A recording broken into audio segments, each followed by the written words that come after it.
we will show you how to read and write Mercedes SIM271DE 2.0 ECU. First of all, open the software and search SIM271DE. Choose the SIM271DE. Click Bench and check the wiring diagram. Be careful, this ECU is particular. Wires B5 and B6 are connected in parallel to two CAN buses, so you need to split CAN L and CAN H from Flexbox and connect them to both buses. We connect the colored wires once it's done.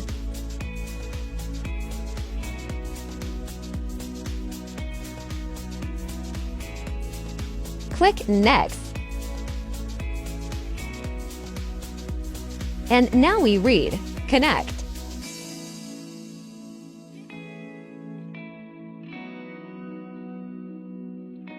Read successfully.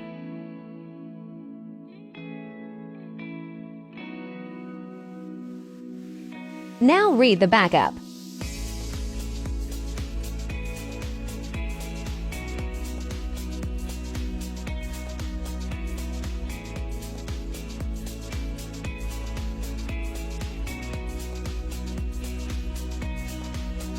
Save the file. In the same way, we can write the data to clone or tune the ECU.